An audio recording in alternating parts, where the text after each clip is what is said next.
En un giro que sacudió los mercados internacionales y sorprendió incluso a los analistas más cercanos a la Casa Blanca, el expresidente Donald Trump anunció la exclusión de varios productos tecnológicos clave, incluyendo teléfonos inteligentes, computadoras portátiles y chips electrónicos, de la lista de artículos grabados con nuevos aranceles a las importaciones chinas.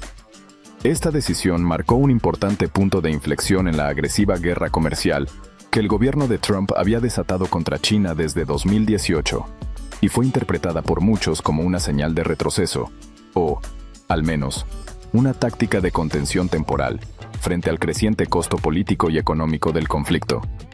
Y recuerda que si eres fanático de las construcciones y la ingeniería, puedes suscribirte a nuestro canal, para que esta comunidad pueda crecer cada día más. Sin más, comencemos.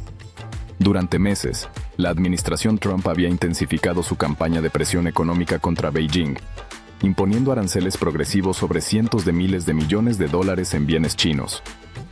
El argumento era claro: corregir lo que se percibía como un desequilibrio comercial crónico, frenar el robo de propiedad intelectual y obligar a China a abrir su economía bajo condiciones más equitativas para las empresas estadounidenses.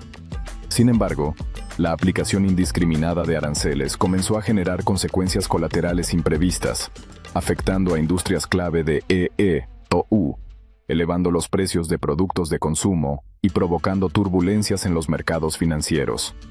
La decisión de excluir ciertos productos tecnológicos de la nueva ronda de tarifas no fue casual ni improvisada. Las principales compañías del sector tecnológico, como Apple, Dell, HP, Intel, Qualcomm y Microsoft, habían alzado su voz con insistencia, advirtiendo a la administración sobre el daño potencial de estos aranceles. Argumentaban que grabar artículos como teléfonos móviles y computadoras portátiles no solo afectaría directamente a los consumidores estadounidenses, que verían incrementos inmediatos en los precios, sino que también pondría en desventaja competitiva a las empresas nacionales frente a sus rivales internacionales, en un sector donde la innovación y el precio son factores decisivos. Apple, en particular, jugó un papel fundamental en estas presiones. Con la mayoría de su producción ensamblada en China, la empresa fundada por Steve Jobs advirtió que los aranceles encarecerían significativamente productos como el iPhone, erosionando su participación en el mercado global justo en un momento donde enfrentaba una dura competencia desde Asia. La compañía envió cartas oficiales a la oficina del representante de comercio de E.U, y directivos de alto nivel sostuvieron reuniones privadas con miembros de la administración Trump para frenar la imposición de aranceles. Pero más allá del cabildeo corporativo, también había una preocupación creciente en los círculos económicos y políticos sobre el impacto de la guerra comercial en la economía nacional.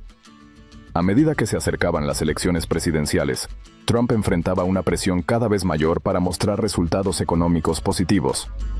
La volatilidad bursátil, las advertencias de recesión por parte de analistas financieros y el desgaste en sectores como la agricultura, muy afectados por las represalias chinas, comenzaban a pasar factura. Al excluir productos sensibles del paquete arancelario, Trump no solo buscaba contener el malestar empresarial, sino también evitar una pérdida de popularidad entre consumidores y votantes. Desde una perspectiva estratégica, la decisión de recular, como lo llamaron algunos medios, también puede interpretarse como una maniobra táctica. Al aliviar temporalmente la presión sobre ciertos bienes tecnológicos, el gobierno de Trump intentaba abrir una ventana para reactivar el diálogo bilateral con Beijing, sin que esto pareciera una rendición. Era un movimiento calculado para ganar tiempo, estabilizar los mercados y reconfigurar el tablero de negociación, sin abandonar del todo su narrativa de fuerza y defensa de los intereses estadounidenses. China, por su parte, recibió con cautela la medida, interpretándola como una señal de que su estrategia de resistencia estaba comenzando a dar frutos.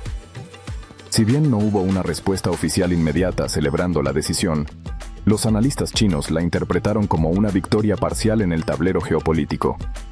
El hecho de que productos de alta demanda global quedaran fuera de la guerra de tarifas les permitía preservar su influencia en sectores estratégicos y mantener relaciones comerciales activas con empresas clave de Estados Unidos. La comunidad internacional, y en particular los socios comerciales de ambas potencias, también reaccionaron con alivio.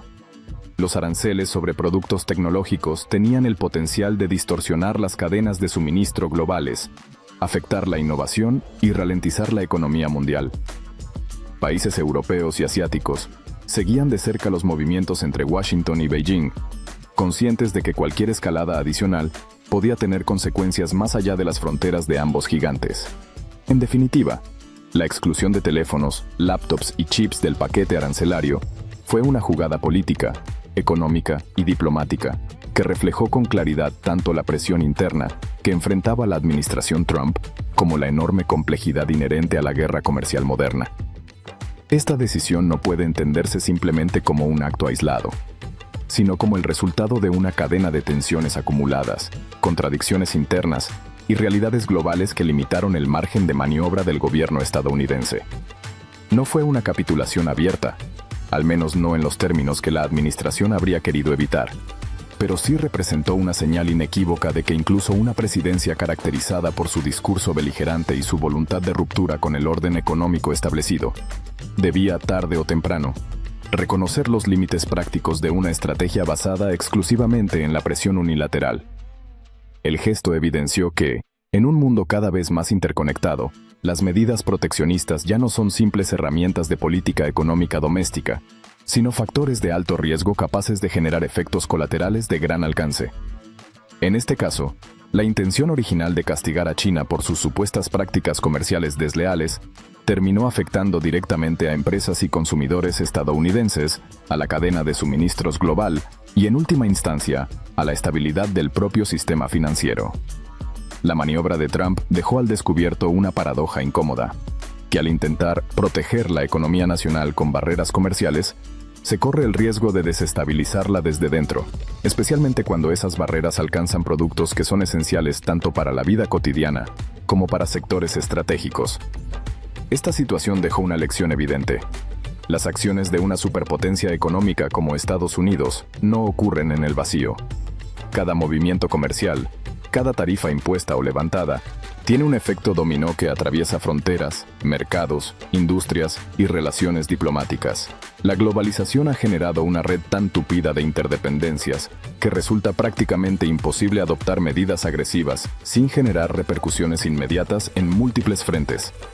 Es por eso que la exclusión de ciertos productos tecnológicos no fue solo una cuestión táctica, sino un reconocimiento implícito de esta realidad sistémica, donde la economía mundial actúa como un organismo interconectado en el que el daño infligido a otro puede terminar siendo un daño autoinfligido.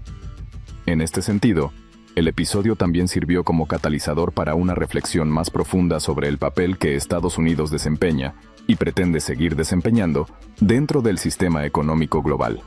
Emergieron preguntas fundamentales, no solo desde la academia o los centros de análisis, sino también desde el ámbito empresarial, político y mediático.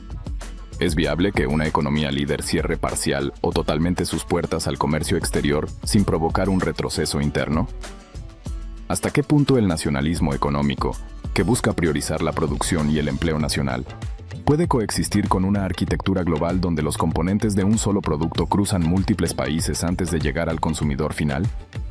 ¿Tiene sentido hablar de soberanía industrial en una era en la que las grandes corporaciones no responden exclusivamente a un país, sino a intereses transnacionales? Estas preguntas, más que encontrar una respuesta definitiva en aquel momento, se instalaron con fuerza en el centro del debate público y político.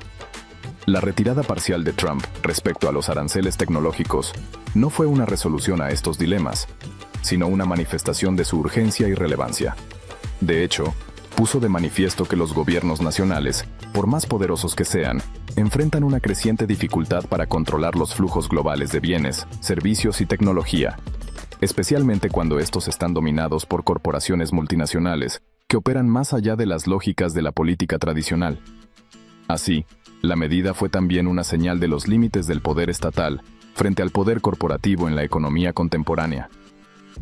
Gigantes tecnológicos como Apple, Microsoft o Intel no solo influyen en los mercados, sino también en las decisiones de política pública. El hecho de que sus advertencias y presiones hayan surtido efecto en la Casa Blanca demuestra el peso que tienen estas empresas a la hora de modelar las reglas del juego económico. En otras palabras, el episodio evidenció que la economía ya no se rige exclusivamente por los dictados de los estados, sino por una compleja red de actores privados que inciden directamente en la política internacional. Por último, Esta marcha atrás dejó abierta una reflexión crítica e ineludible sobre el tipo de liderazgo económico que Estados Unidos pretende ejercer en el siglo XXI. Durante décadas, el país se había posicionado como el defensor por excelencia del libre comercio, la apertura de mercados y la expansión global del capitalismo bajo reglas relativamente estables.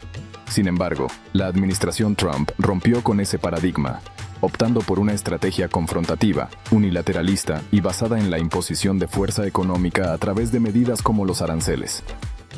Esta política fue presentada como una forma de restablecer la soberanía económica, corregir desequilibrios estructurales y defender a los trabajadores estadounidenses frente a una competencia internacional que, según Trump, había gozado durante demasiado tiempo de ventajas desleales.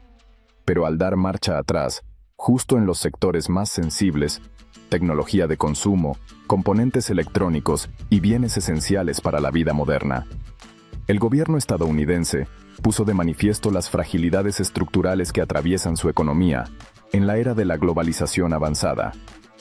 Una de ellas es la profunda dependencia de la manufactura extranjera, especialmente de China, país que concentra una porción significativa de la producción mundial de dispositivos tecnológicos. A pesar de los discursos sobre traer de vuelta los empleos, la realidad demostró que la relocalización de cadenas de suministro no es ni inmediata, ni sencilla, ni económica. Reinstalar fábricas, reentrenar trabajadores y reconstruir ecosistemas industriales requiere tiempo, inversión pública y una planificación a largo plazo que contrastan fuertemente con la lógica de choque y resultados inmediatos que caracterizó a la política comercial de Trump. A esto se suma el papel determinante que juegan los lobbies empresariales en la formulación de políticas públicas en Estados Unidos. Las grandes corporaciones tecnológicas, preocupadas por el impacto directo en sus márgenes de ganancia y su posicionamiento global, presionaron intensamente para que el gobierno diera marcha atrás en su ofensiva arancelaria. Esta presión no solo reveló la capacidad de influencia de estas empresas, sino también el dilema de un gobierno que, al mismo tiempo que intentaba mostrarse como defensor del pueblo trabajador, debía responder a las demandas de un poder corporativo que trasciende las fronteras nacionales y que está profundamente arraigado en la lógica global del mercado. Además, la medida dejó en evidencia una debilidad fundamental en la estrategia comunicativa de la administración Trump: la dificultad de sostener una narrativa coherente frente a un entorno económico global, caracterizado por su complejidad y volatilidad. Por un lado, el gobierno afirmaba estar librando una batalla por la independencia económica y la equidad comercial. Por el otro, se veía obligado a retroceder frente a las consecuencias prácticas de sus propias políticas. Este vaivén generó confusión en los mercados, inestabilidad en las expectativas de los inversionistas y, sobre todo, dudas crecientes sobre la viabilidad de una política comercial sustentada en la confrontación sin una estructura sólida de alternativas productivas. En suma, la exclusión de teléfonos, laptops y chips del paquete arancelario fue mucho más que una simple modificación técnica en una lista de importaciones. Fue un reflejo profundo de las tensiones internas de una política exterior que se vio forzada a reconocer los límites de sus acciones ante el peso abrumador de la realidad económica. Esta decisión puso al descubierto una contradicción central del nacionalismo económico promovido por Trump: la idea de que un país puede cerrarse parcialmente al mundo sin afectar su propio equilibrio interno, cuando en realidad depende, como pocas veces en la historia, de redes globales de producción, consumo, innovación y financiamiento. Fue también una manifestación clara de los dilemas que enfrenta cualquier potencia que intente imponer su voluntad sobre una economía global que ya no funciona según las reglas de la posguerra, sino en un entorno de interdependencia extrema donde los actores no estatales, empresas, plataformas, fondos de inversión, tienen un peso cada vez mayor. La marcha atrás, lejos de representar una debilidad aislada, reveló un conflicto estructural entre el deseo de control político y la autonomía del capital transnacional. Y fue, finalmente, una muestra de que incluso el líder de la primera potencia mundial debe asumir que sus decisiones no ocurren en un vacío. En un sistema globalizado, cada movimiento tiene consecuencias sistémicas que rebotan, se amplifican y retornan. Trump no resolvió los grandes dilemas de la globalización con su política arancelaria, pero sí logró algo: poner esos dilemas en el centro del escenario. La pregunta ya no es solo cómo competir con China, sino cómo rediseñar un modelo económico que permita compatibilizar la soberanía nacional con la lógica de un mundo interconectado, que ya no responde a fórmulas simples ni a órdenes unilaterales. Y recuerda, si no quieres que tu casa se venga abajo por los proyectos chinos, suscríbete a nuestro canal, así nos estarás ayudando a seguir haciendo más contenido como este.